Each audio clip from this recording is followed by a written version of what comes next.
शिक्षा का अधिकार अधिनियम 2000। जैसा कि आपको पता है, भारत में पहले शिक्षा प्रणाली बहुत ही कमजोर थी तथा लोगों में शिक्षा के प्रति इतनी जागरूकता भी नहीं थी।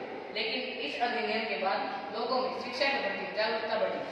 आइए हम यह जानते हैं कि शिक्षा का अधिकार अधिनियम 2000 है क्या। संविधान की 86वीं संशोधन अधिनियम 2002 में अनुच्छेद 21 से जोड़ा गया। इस अनुच्छेद 21 के तहत शिक्षा को एक मौलिक अधिकार बना दिया गया तथा शिक्षा का अधिकार अधिनियम 2009 को 1 अप्रैल 2010 को लागू किया गया।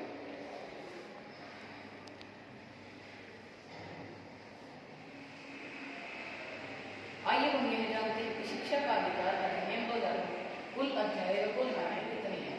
इसमें कुल अध्याय 7 व कुल धाराएं 38 हैं। अब हम यह जानेंगे कि शिक्षा का अधिकार अधिनियम 2009 का उद्देश्य क्या है, यानी ये किस उद्देश्य से चलाया गया। प्रत्येक बच्चे को अनिवार्य, पर्याप्त व उचित शिक्षा प्रदान करना सरकार की जिम्मेदारी है तथा इसकी धारा 6 यह सुनिश्चित करती है कि प्रत्येक बच्चे को किसी अपने आस पड़ोस के किसी भी स्कूल में दाखिला लेने का पूर्ण अधिकार है तथा उसके स्कूल की दाखिला तिथि निकल जाने के बाद भी कोई भी बच्चा उस स्कूल में दाखिला ले सकता है। अब हम यह जानेंगे कि शिक्षा का अधिकार अधिनियम 2009 की मुख्य प्रावधान क्या क्या है। 6 से 14 वर्ष की आयु के बच्चों को निःशुल्क शिक्षा प्रदान करना तथा सरकारी व निजी स्कूलों में शिक्षा की गारंटी देना तथा निजी स्कूलों में 25% सीटें कमजोर वर्ग के बच्चों के लिए आरक्षित करना।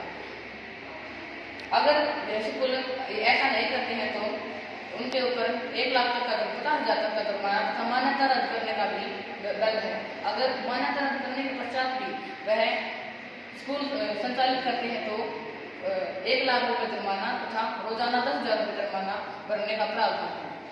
आइए हम जानते हैं कि इस अधिनियम में बच्चों को क्या क्या अधिकार दिए हैं। गुणवत्तापूर्वक शिक्षा प्रदान करना यह बच्चों का सबसे बड़ा अधिकार है तथा स्कूलों में भेदभाव रहित वातावरण करना।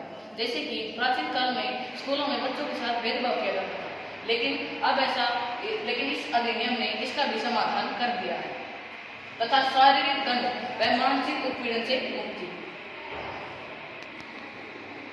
अब आइए हम जानेंगे कि इस अधिनियम के अनुसार स्कूलों की क्या क्या जिम्मेदारी है, यानी इस अधिनियम ने स्कूलों की भी कुछ जिम्मेदारी सुनिश्चित की है। पहला, बुनियादी सुविधाएं जैसे पानी, शौचालय, पुस्तकालय, यह सुविधाएं होना जरूरी है। दूसरा, शिक्षण और अध्ययन सामग्री की उपलब्धता, यानी पठन पाठन सामग्री, पढ़ने योग्य व पढ़ाने योग्य सामग्री की उपलब्धता तथा विद्यालय प्रबंधन समिति का गठन करना। अब हम जानेंगे कि माता पिता और समुदाय की क्या भूमिका है। बच्चों को स्कूल भेजने की जिम्मेदारी माता पिता की होती है तथा अपने बच्चों में स्कूल शिक्षा के प्रति जागरूकता उत्पन्न करने की सबसे बड़ी जिम्मेदारी उनके माता पिता की होती है तथा सामुदायिक सहयोग और समर्थन भी इसके लिए बहुत जरूरी है। अब हम जानेंगे कि सरकार ने इन बच्चों के लिए कौन कौन सी योजनाएं चलाई है। मिड डे मील योजना या पीएम पोषण योजना, यह योजना इसलिए चलाई गई ताकि बच्चों को उचित शिक्षा के साथ साथ उचित पोषण भी ग्रहण। इस योजना के अंतर्गत बच्चों को दोपहर का भोजन स्कूल में कराया जाता था तथा सर्व शिक्षा अभियान, इसमें 6 से 14 वर्ष के बच्चों को निःशुल्क व उचित शिक्षा प्रदान करने की जिम्मेदारी सरकार की है।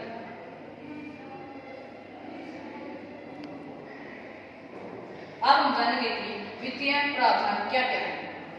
केंद्र और राज्य सरकारों का वित्तीय योगदान तथा शिक्षा के लिए बजट आवंटन करना। हमारी सरकार हर साल शिक्षा के लिए अलग से बजट का आवंटन करती है तथा वित्तीय सहायता योजनाएं, सरकार ने बच्चों के विकास के लिए बहुत सी वित्तीय सहायता योजनाएं चलाई हैं। अब हम जानेंगे कि छात्र शिक्षा अनुपात कितना होना चाहिए। प्राथमिक स्तर जैसे कक्षा 1 से 5 के लिए छात्र शिक्षा अनुपात प्रत्येक 30 बच्चों पर 1 अध्यापक होना चाहिए तथा उच्च प्राथमिक स्तर जैसे कक्षा 6 से 8 में छात्र शिक्षा अनुपात 35 बच्चों पर 1 अध्यापक होना चाहिए। अब हम यह जानेंगे कि विद्यालय और घर की दूरी कितनी होनी चाहिए।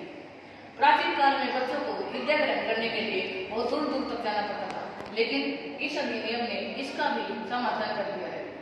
प्राथमिक स्तर जैसे कक्षा 1 से 5 के लिए विद्यालय की अधिकतम दूरी 1 किलोमीटर के अंदर होनी चाहिए तथा उच्च प्राथमिक स्तर जैसे कक्षा 6 से 8 के लिए विद्यालय की अधिकतम दूरी 3 किलोमीटर के अंदर होनी चाहिए। अब हम यह जानेंगे कि स्कूल प्रबंधन समिति क्या है। माता पिता, अभिभावक व समुदाय के अन्य सदस्य इसमें शामिल होते हैं। यह समिति स्कूल की गतिविधियों में पारदर्शिता करती है, यानी स्कूल में होने वाली गतिविधियों पर निगरानी रखती है।